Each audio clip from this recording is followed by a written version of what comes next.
And it is Andriy boss.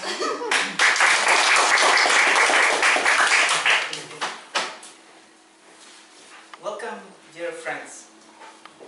As I grew, I observed an interesting pattern about my own life. At each single point in time, life is stressful.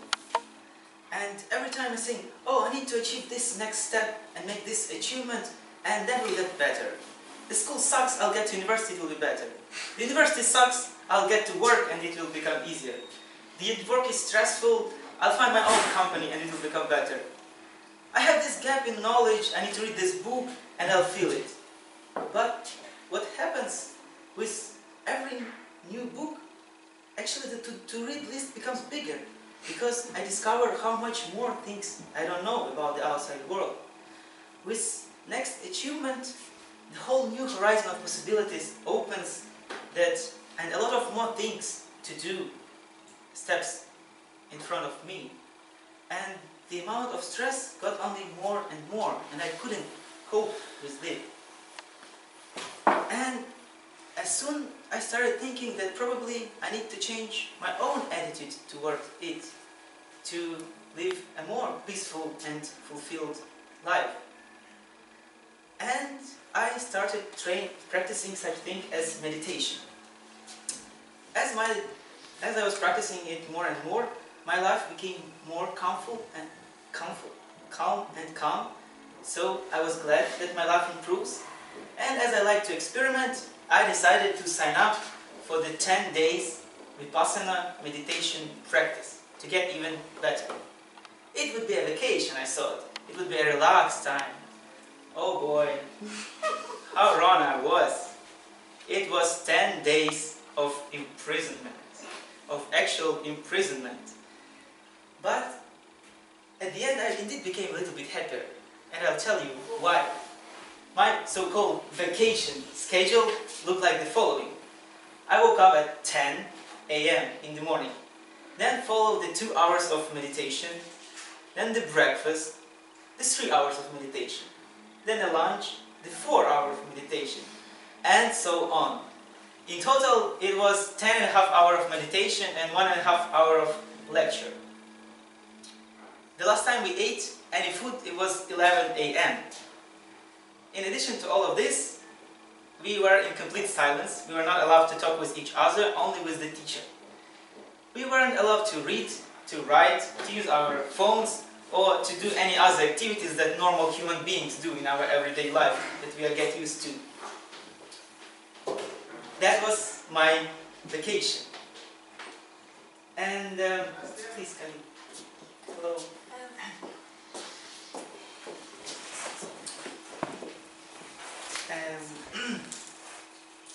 Sorry. And it was not easy, and it was indeed hard. Sitting in a row in one position pains, it hurts. The pain in the back and the leg was so hard that I wanted to escape from it. I wanted to run away, to run home. But hopefully I stayed till the end. During all this madness, during all this suffering, the teacher with a big smile on the face was telling us, be happy. Observe your feelings and be happy. What? I was observing my feelings and I was indeed not happy. I was actually suffering a lot.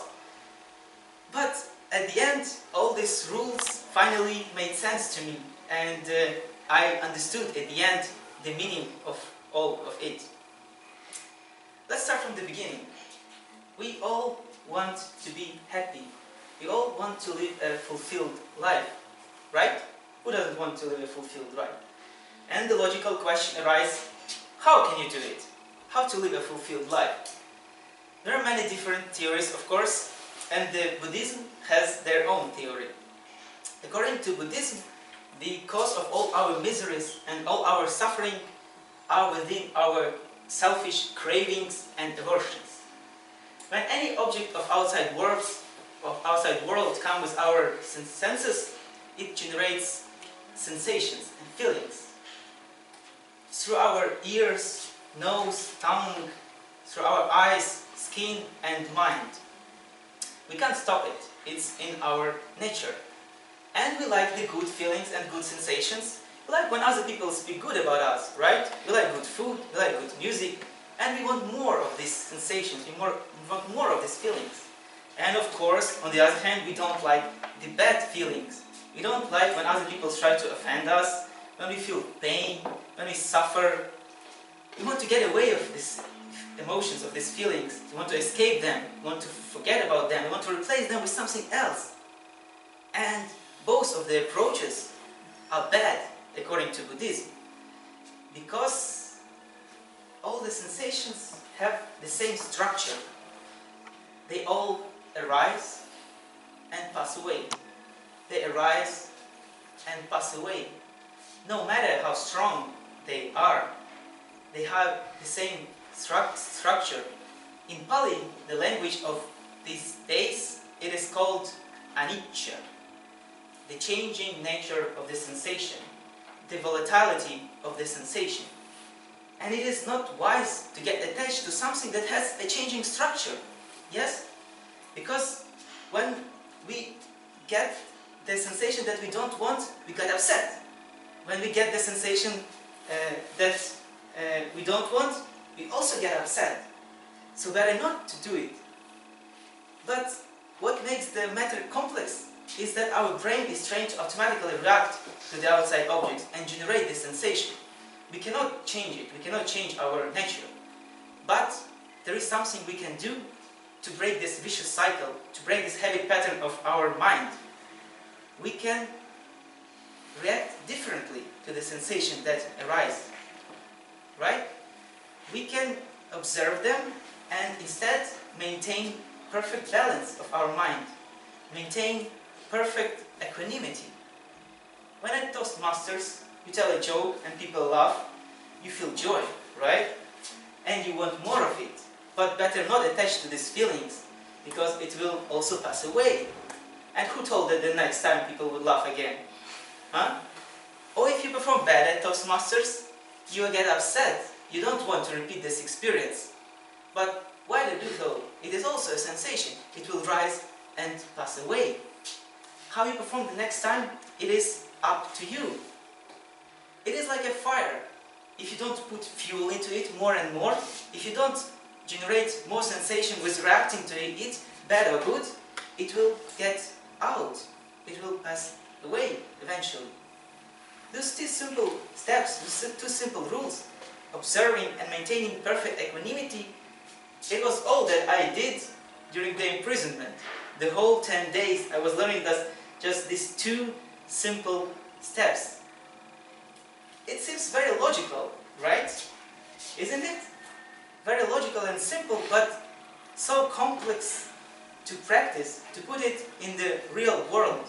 And the meditation is what helps us achieve this state, the state of the purity of our mind.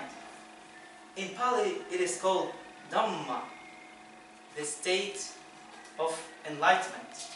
And these 10 days I was taking the first steps towards Dhamma.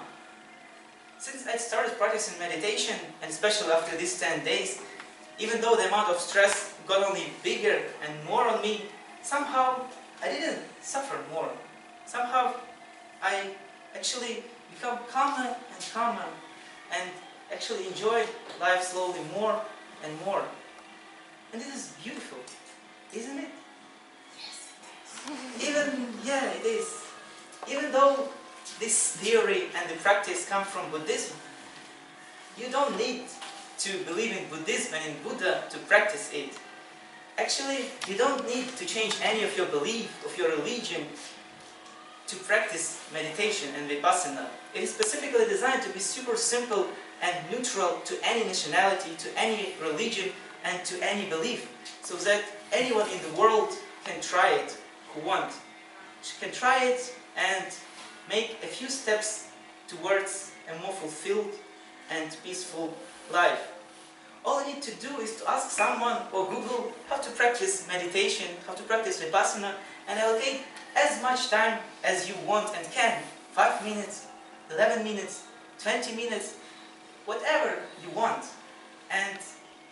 You don't need to believe in the words of saints, in the words of Buddha, in the words of some goddess.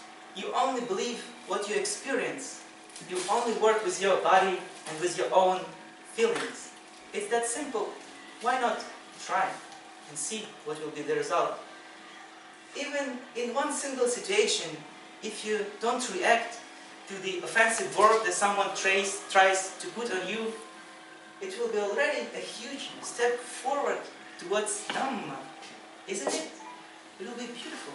Your life will be a little bit happier.